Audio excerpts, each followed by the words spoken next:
Hey guys, today I'm going to talk about why the next 48 hours is going to be very important in terms of potential major breakout. I'm going to talk about why there's exciting news coming from Japan to Europe, and also some interesting movements about Stellar and some potential major price movements in the next sort of 24 hours. So stay tuned.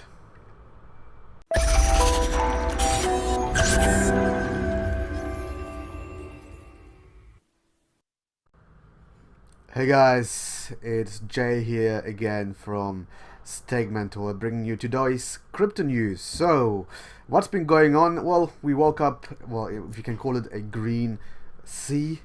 We have been seeing some slight upwards movement over the last 24 hours. I'm still very slightly cautious regarding where price is going to go in the next sort of 24 hours, 48 hours. I'll show you in a second why. But yeah, as you can see, if you look across the board, the vast majority of coins in the top 100 are in the green. So the reason why I'm slightly cautious is if you quickly look at Bitcoin and the Bitcoin movement. So yesterday I've mentioned that price will be testing the 10,000 mark, and if you can hold, it's always a good sign. And price was testing it, it was holding it. But what do you see here is there's two bars here. Essentially, it's a neutral, so-called neutral bars. Neutral bars normally indicate that the market doesn't really know what is going on, whether the price is going to go up or price is going to go down. So whenever I see neutral bars, it's always important to be a bit worried about the next movements, because price now can literally shoot all the way down, break through the 10,000 US dollar barrier, or price can build a really nice bullish outside bar. A bullish outside bar is always referred to a bar which is bigger than the previous low than the previous low and higher than the previous high. So it's engulfing the previous bar, and if we see a pattern like that, we're most likely to see a breakout to the top. So the next 24 hours will be very interesting to watch and very close to watch. I think people who want to enter a trade and go buy, keep your stop losses close below the 10,000 US dollar mark. People who want to sell short, again, keep your stop losses so slightly above the 11,500 mark, so to avoid any surprises or big swings either way. So I'm expecting a big move in one or the other direction in the next sort of 24-48 hours. So please be careful and have a pay some good attention on what's going to happen here. The second news I want to bring to you is just a small fact which I've been observing, is the BTC dominance. You know, if you looked at the Bitcoin dominance amongst the largest cryptocurrencies in the world, you know, a few weeks back that was around 60%, and now we're looking at only 34% or 34.7%. Why is that? Well, there's a number of reasons. Obviously, more and more people are understanding the value of altcoins. More and more people are understanding how to access and trade altcoins. It's becoming easier. There's more buzz around a number of other coins apart from the major ones like, you know, Cardano, Neo, Neem, Litecoin, etc. So that certainly helped. And obviously the given issues with Bitcoin, the high transaction costs, the relatively the slow transaction time or speed of getting Bitcoin sent between wallets and exchanges has led to a gradual decrease of the BTC dominance across the whole currency space. And I think it's a good thing. At the end of the day, we want a decentralized system. I want a decentralized system amongst currencies as well. So I regard this as a positive factor. Then I want to bring your attention to Bitflyer. Bitflyer is Japan's largest Bitcoin exchange. And why am I bringing this up? Essentially, they've now been granted a license to be trading in Europe. And that's a big signal, because Bitcoin, Japan is the largest market for Bitcoin. The Japanese yen is the largest traded currency pair for Bitcoin. So having Bitflyer in Europe, with euro the third largest fiat currency to be trading in exchanging to cryptocurrencies, this will help the Europe market to access the largest Bitcoin market in Japan. So I overall think this is a great move. Even though the German Bundesbank came out and say they want global regulation and tight regulation, I think this is a good sign that they've been granted a license in Europe, which sort of proves my point from yesterday that more and more regulators and institutions are getting familiar with the idea that cryptocurrency is going to be a key part of the future, and we all have to make it work now. The regulators, the traders, the exchanges, they all have to come together and make it work. But this move of Bitflyer being accepted and having the license to trade in Europe is a very, very positive sign towards cryptocurrency getting more and more, adapting more and more mainstream. The last thing I want to bring to your attention is Stellar. The Stellar, together with Ripple, have seen a incredible rise over the last few months.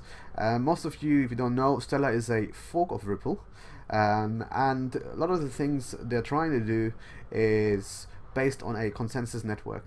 Essentially, the main selling point, and one of the main selling points they're saying, is that you can send money internationally, or cryptocurrency internationally, or value of cryptocurrency internationally, very quick through their consensus mechanism, having many decentralized distributed networks around the world will be able to verify transactions in a matter of seconds. I always look at what technology is all about, and it all makes sense, and I can clearly see the USP. But one thing I also want to bring to your attention, and this has given me a lot of confidence in this project. If you look at the about section, you can see obviously a team, strong developers, strong academic backgrounds. But if you go down to the advisors, and this is where things get very, very interesting, you have the CEO of Stripe. For those of you who don't know Stripe is the largest payment process, one of the largest payment processors in the world. They've been founded by some mid-20s Irish or early 20 Irish guys, and Stripe has been regarded as one of the biggest startup successes. And they've also been part of the Y Combinator, which is the world's most prestigious incubator for startups. It's more difficult to get into Y Combinator than Harvard, for instance. So you can see the CEO of Stripe is an advisor. The founder of WordPress, obviously I don't have to explain what WordPress is. The founder of AngelList. The largest website for startups, for founders, for people to raise capital, for people to list. It's like a LinkedIn for startups. The president of Y Combinator. Again, Y Combinator, the most prestigious incubator in the world.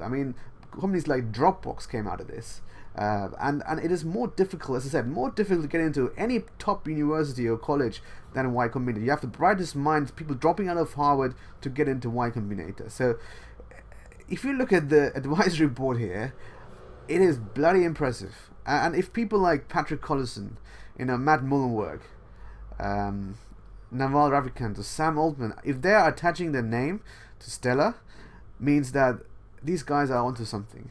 So I'll be very, very close to watch what they have to say. And also, big announcement in the next sort of 24 hours. On the 25th of January, they're announcing the roadmap for 2018. So this is expected to have some very exciting news, interesting plans. So I would pay very, very close attention to Stellar. If you look at Stellar right now, it's the 7th largest cryptocurrency, trading at $53 US. It was previously at its all-time high, trading around like I think $80-90. I was fortunate enough to get into when it was around $25 US. I can see there's a lot of upside coming soon. Obviously, all depending on the market and how the market is gonna, if there's any news coming out in the next sort of 24 hours, 48 hours. But I think Stellar is one to watch, and I'm a big fan of Stellar. I would definitely pay close attention to this one. And the last thing I want to bring to your attention as well is Kin. So there's a number of things. If you asked me about Kin last week, I would have said amazing. I still think is a great platform. Or Kik. Kik is essentially a messaging app like WhatsApp, which is used by 40% of the kids in America. So they have registered users of 300 million, which is very, very impressive. Kik they have now then introduced a platform, a decentralized platform for kin. So essentially using your chat portal like Facebook Messenger as a central system for a number of things. So a central platform for you to book taxis or for you to develop any other apps. And kin came to the market with a lot of boom, and they are currently based on the Ethereum platform or Ether platform, but the founder made recently a statement that the Ethereum platform is not going to be able to handle the amount of volume and transactions Kin needs, so they're most likely looking to integrate to Stellar. So that partnership could be interesting to see how that's going to develop. Frankly, because Kin is has 300 million registered users. How many daily users? I don't know. They don't disclose the information, but they are Kik is very popular amongst kids in America. But one thing which puts a bit of a bad light on Kik, so the FBI has been investigating the ICO around Kik. There's been some issues around KYC, so people who invested into Kik have been subpoenaed by the FBI, and that's a bit of a issue regarding the overall app. But yeah, overall, I hope you enjoyed what I was talking about today. As always, for all you guys who are still listening, I mean, I do this because I love crypto. I've been doing this I've been in the crypto community for a while now. Not too long, but for a while enough to have a understanding of what's going on. I'm by no means an expert, but I enjoy talking about the key matters. I enjoy summarizing the endless amount of information and putting it into a small condensed video every single day. If you think there's value in this, if you believe there's something you can learn every day, and I would really appreciate if you could subscribe, and potentially even share with your friends. As I said, this means a lot to us, and I would really appreciate if you can get some subscribers, the numbers up, and obviously the likes per video. In that sense, I leave you to it, and I hope to see you guys tomorrow.